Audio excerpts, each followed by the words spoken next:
अस्सलाम वालेकुम अजीज तलबा, आज के वीडियो लेक्चर के अंदर हम radio activity, artificial radio activity, natural radioactivity और हिस्ट्री ऑफ रेडियो एक्टिविटी के बारे में डिटेल से बात करेंगे। अजीज तलबा, अब रेडियो एक्टिविटी एक ऐसा प्रोसेस है जो खुद बा खुद होता है। ये एक ऐसा प्रोसेस है जिसके अंदर अनस्टेबल न्यूक्लियस अपने अंदर से रेडिएशन को खारिज करते हैं, शुआओं को खारिज करते हैं जो हमें नजर नहीं आती, और अनस्टेबल न्यूक्लियस अपने आप को स्टेबल न्यूक्लियस के अंदर तब्दील कर लेता है। अजीज तलबा, इस अमल को हम रेडियो एक्टिविटी कहा करते हैं। अब वो न्यूक्लियस जो अनस्टेबल है, उस न्यूक्लियस को हम पेरेंट न्यूक्लियस कहते हैं। जब ये शुआओं को खारिज करता है तो अपने आप को स्टेबल न्यूक्लियस के अंदर तकसीम कर लेता है, और जो स्टेबल न्यूक्लियस बनते हैं उन्हें हम डॉटर न्यूक्लियाई कहा करते हैं। अजीज तलबा, अब ये न्यूक्लियाई जो कि अनस्टेबल हैं, अगर ये कुदरती तौर पर पाए जाएं और अपने अंदर से शुआओं को खारिज करें तो इस अमल को हम कहते हैं नेचुरल रेडियो एक्टिविटी। लेकिन अगर यही अनस्टेबल न्यूक्लियाई हम लेबोरेटरी के अंदर तैयार करवाएं और इनके न्यूक्लियस से फिर रेडिएशन निकले तो हम इस अमल को कहते हैं आर्टिफिशियल रेडियो एक्टिविटी।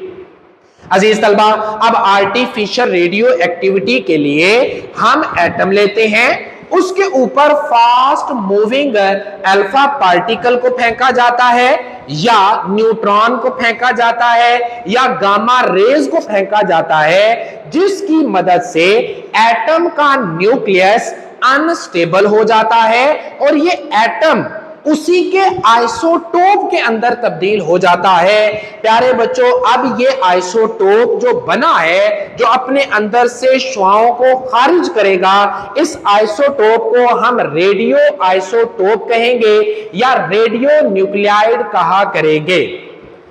प्यारे बच्चों, हमने जब इतना ज्यादा रेडियो एक्टिविटी को डिस्कस किया, एक्सपेरिमेंट्स किए, तो हमें एक बात पता लगी कि कुदरती तौर पर वो वाले एटम जिनका एटॉमिक नंबर 82 से अबव है, वो ज्यादातर अपने अंदर से इस तरह की शुआओं को खारिज करते हैं।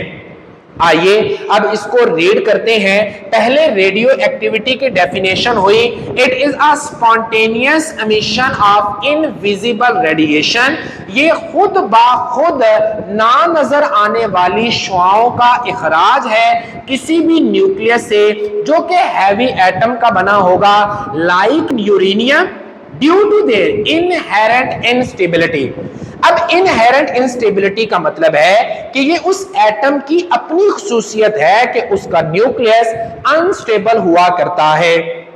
अब अनस्टेबल इसलिए होता है कि उस न्यूक्लियस के अंदर प्रोटॉन की और न्यूट्रॉन की जो रेशो होती है वो बैलेंस नहीं होती।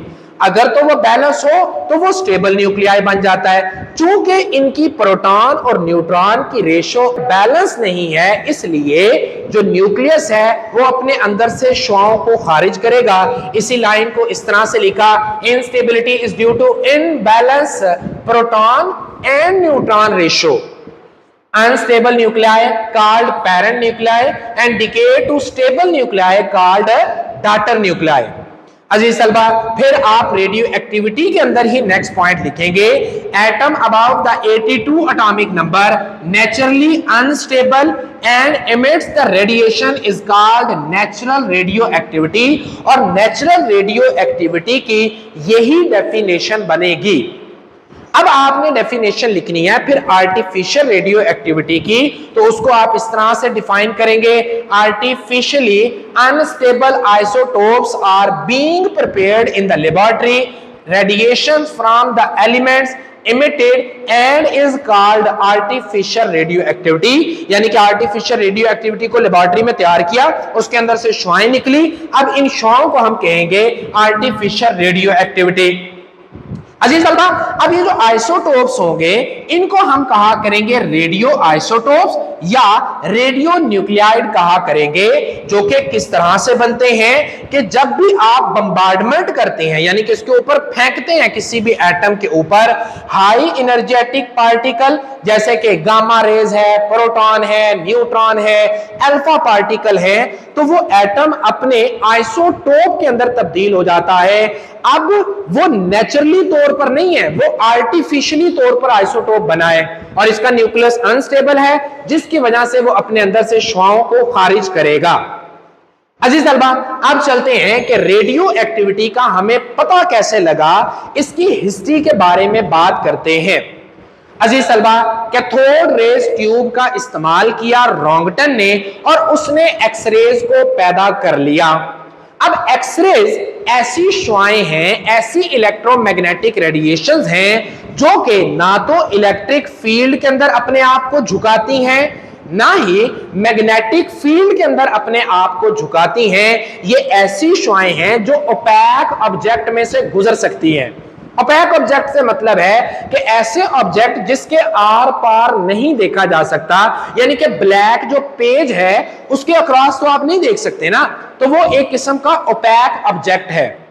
और ये वाली जो रेडिएशन है, अगर इनको फोटोग्राफिक प्लेट जो है वो हम सिल्वर ब्रोमाइड से बनाया करते हैं, अगर उसके ऊपर एक्सरे को गिराया जाए तो उस प्लेट को ये ब्लैक कर दिया करती है। These are the properties of x-rays.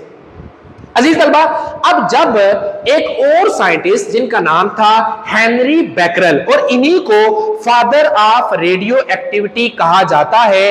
अजीज तलबा, इन्होंने जब एक्सरे की रिसर्च देखी तो इन्होंने कहा कि यार कुदरती तौर पर भी तो बहुत सारे ऐसे मिनरल्स हैं जिनके ऊपर जब तक अल्ट्रा वायलेट रेडिएशन गिरती है तब तक वो चमक पैदा करते हैं। अगर यहां से कैथोड रेज ट्यूब का इस्तेमाल कर एक्सरे पैदा की जा सकती है, तो क्या हम इन ऑब्जेक्ट को इस्तेमाल कर एक्सरेज को पैदा कर सकते हैं? प्यारे बच्चों, अब हेनरी बैकरल ने क्या किया कि इन्होंने पोटाशियम यूरेनाइल सल्फेट को लिया और उसको फोटोग्राफिक प्लेट के साथ रख दिया। लेकिन फोटोग्राफिक जो प्लेट थी ना, उसको काले कागज के अंदर, ब्लैक पेज के अंदर लपेट कर रख दिया और साथ रख दिया यूरेनियम का एक मिनरल। अजीज तलबा, अब क्या होता है कि इन्होंने उस सारे सेटअप को, जिसके अंदर आपके पास है पोटाशियम यूरेनाइल सल्फेट है, उसको रखा, साथ फोटोग्राफिक प्लेट को ब्लैक पेज के अंदर लपेट कर धूप के अंदर रख देते हैं। ये अब क्या करते हैं, ये कुछ घंटा ना उसको धूप के अंदर ऐसे ही पड़ा रहने देते हैं और नोट करते हैं कि फोटोग्राफिक प्लेट जो है वो ब्लैक होना शुरू हो गई है। अब क्या होता है कि ये अभी एक्सपेरिमेंट कर रहे होते हैं कि मौसम खराब होता है, तो ये क्या करते हैं कि अपना सेटअप उठाकर ड्रार के अंदर रख देते हैं, दराज में रख देते हैं। अब 2-3 दिन वो वहां पर पड़ा रहता है क्योंकि मौसम जो है वो अबर आलूद रहता है, बादल रहते हैं, धूप नहीं निकलती। तो इन्होंने जब उसको दराज से निकाला ना वापस, तो इन्होंने देखा कि अब तो उससे भी ज्यादा काली हो गई हैं प्लेटें। फोटोग्राफिक प्लेटें जब धूप में रखी थी तो इतनी काली नहीं हुई, ड्रार में पड़ी रही हैं, रखी हैं, तो अब वो ज्यादा काली हो गई हैं। तो अजीज तलबा, इन्होंने यहां से एक पॉइंट अखज किया। उन्होंने कहा कि जब भी ये प्रोसेस होता है, ये जो शुआएं निकल रही हैं, ये शुआएं कब निकलती हैं? जब भी आप कंपाउंड को रख देते हैं और ये खुद ब खुद निकलती हैं, इनके लिए रोशनी की जरूरत नहीं है। इन्होंने इससे एक तो ये पॉइंट अखज किया। अजीज तलबा, अब ना इन्होंने उसकी प्रॉपर्टी चेक की कि क्या ये एक्सरेज ही है। तो फिर हेनरी बैकरल ने इन्हीं रेज को गुजारा इलेक्ट्रिक फील्ड से और मैग्नेटिक फील्ड से।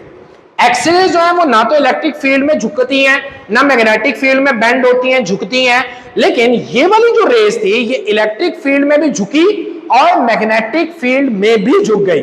तो इसका मतलब ये हुआ कि हेनरी बैकरल ने कहा कि ये जो रेडिएशंस है ना, ये एक्सरेज नहीं है बल्कि ये एक्सरे से अलग है। सो लिहाजा उन्होंने इसको अपना नया नाम दे दिया, यूरेनिक रेज कहा, जो कि पोटाशियम यूरेनाइल सल्फेट से ही निकला था।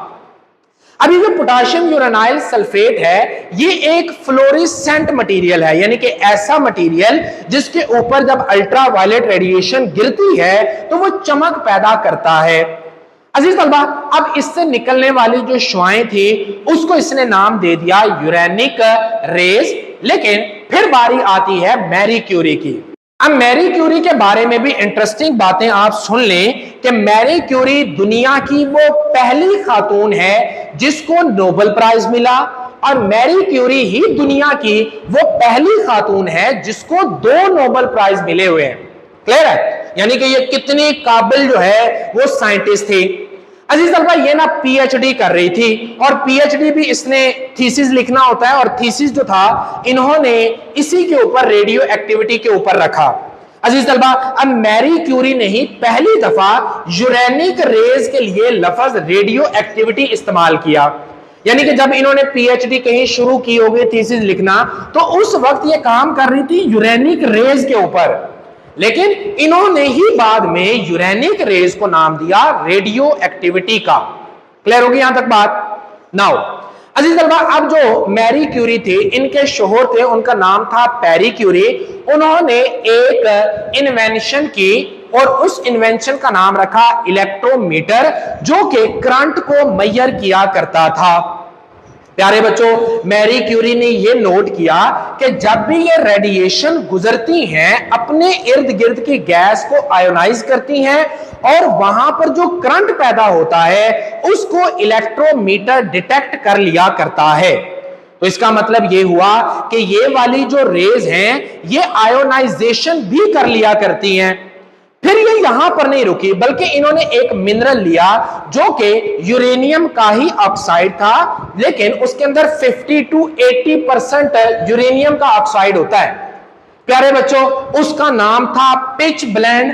इन्होंने क्या किया कि पिच ब्लेंड से यूरेनियम को निकाला। अब जो टेक्निक इस्तेमाल की थी वो पुरानी टेक्निक्स थी, उन्हीं के जरिए इन्होंने यूरेनियम को निकाल लिया जो 80 to 50% उसमें पाया जाता था।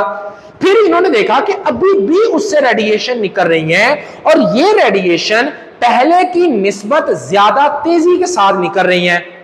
अजीज तलबा, मैरी क्यूरी ने फिर वहीं से जो है पोलोनियम और रेडियम को भी डिस्कवर किया। अब वो किस तरह से होता है वो आने वाले लेक्चर्स के अंदर हम देखेंगे। इन्होंने ये नोट किया कि जो पोलोनियम एलिमेंट है वो 400 गुना ज्यादा रेडियो एक्टिव है यूरेनियम की निस्बत। इसी तरह से जो रेडियम है वो 1,00,000 गुना ज्यादा रेडियो एक्टिव है, यानी कि ज्यादा रेडिएशन को खारिज करता है यूरेनियम की निस्बत। अजीज तलबा, अब ये जो यूरेनिक रेज थी इन्हीं को मैरी क्यूरी ने नाम दिया रेडियो एक्टिव रेडिएशंस। अजीज तलबा, अब वो जो रेडियो एक्टिव रेडिएशंस है ना वो तो काफी ज्यादा है। फिर बाद में हमारे पास आते हैं सर रदरफोर्ड। इन्होंने 1899 के अंदर पहली दफा क्लासिफाई किया इन रेडिएशन को 3 कैटेगरी के अंदर। एक का नाम था अल्फा पार्टिकल, दूसरे को कहा बीटा पार्टिकल, और तीसरे को इन्होंने कहा गामा रेज। अजीज तलबा, अब इन्होंने ये क्लासिफिकेशन किस बुनियाद पर की? इन पार्टिकल के इलेक्ट्रिक फील्ड में बेंड होने पर, झुकने की बेस पर, और इसी तरह से पेनिट्रेशन की बेस पर, ये किसी ऑब्जेक्ट में से ये रेज कितनी गहराई तक गुजर सकती हैं, इस बुनियाद पर इन्होंने इन रेडिएशन को 3 कैटेगरीज के अंदर क्लासिफाई कर दिया। अब वो किस तरह से किया वो आने वाले लेक्चर्स के अंदर देखेंगे। तो ये था हमारा आज का लेक्चर, ज्यादा लेंथी ना हो जाए इस वजह से जो है वो वीडियो को यहीं पर इख्तिताम पजीर करते हैं। इंशाल्लाह नेक्स्ट वीडियो में नेक्स्ट लेक्चर के साथ मुलाकात करेंगे। अपना ख्याल रखिएगा। अल्लाह हाफिज।